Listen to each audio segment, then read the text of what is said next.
Hi, I'm Quinn. I forgot to make videos for the rest of last year. Here's what I played for the rest of 2024. First, I finished Alan Wake Remastered. I really liked the game. I wasn't the biggest fan of the ending, but other than that, I really enjoyed it.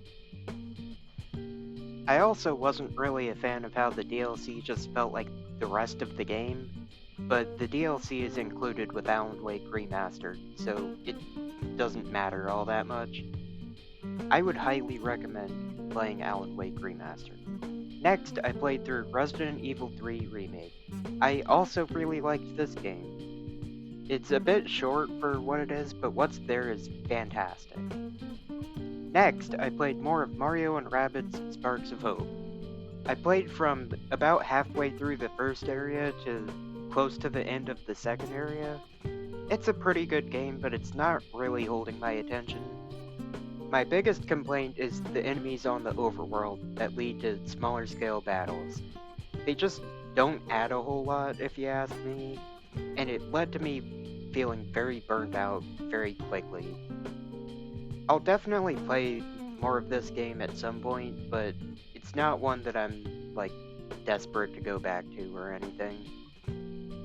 Next, I played Stranding. This game's, really weird. Most of the gameplay's just this.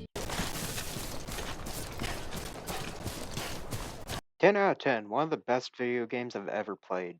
Next, I'll touch on the online games I played. I probably won't do this for every game going forward. First, Splatoon 3. I really fell off a bit after I stopped making videos last year. I haven't even played it at all since Final Fest. I still bought all the amiibos though. Next, Fortnite. I bought the Battle Pass. I bought Miku. I actually play Battle Royale. It's more fun than it was in 2018. Next, Multiverse. Lastly, Marvel Rivals. I really like this game. I'm not the most dedicated player or anything, but it's pretty fun. It's nice to see a free-to-play live service game come out and actually get everything right. Next, I played all the Game Boy Mega Man games for some reason. I don't know why. They're all about what I expected. They're surprisingly solid for Mega Man on the Game Boy. For some reason, Mega Man 4 kind of ran poorly. I don't know what happened with that one. Play them if you want. I don't know. This also led me to replaying Shovel Knight, Shovel of Hope. It's a really great game.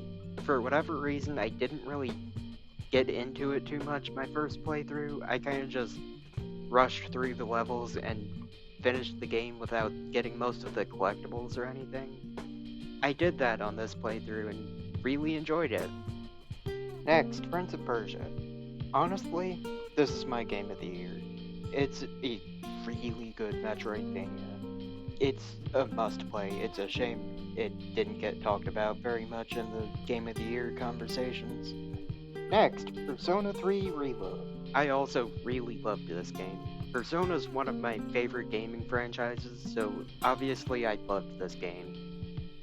I do think the pacing was a bit rough early on. There's a long stretch where I felt like nothing was really advancing the story, but once the game starts picking up pace, it does not stop getting better for the entire rest of the game.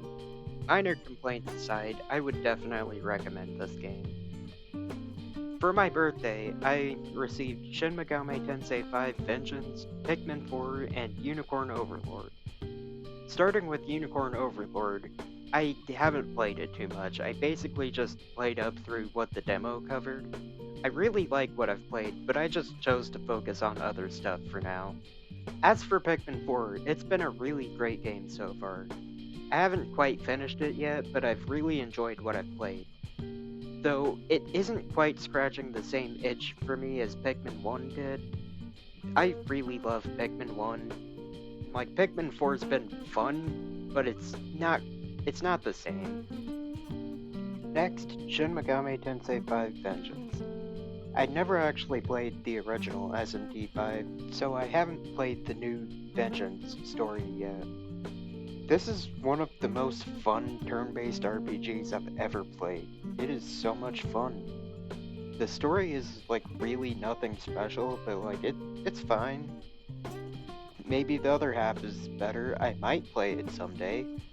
We'll see. Next, I picked up Astro Bot at launch. This game is so delightful. It completely deserved to win Game of the Year, even if I personally would have picked something different. I still loved this game though. Next, I played Yakuza 3, finally.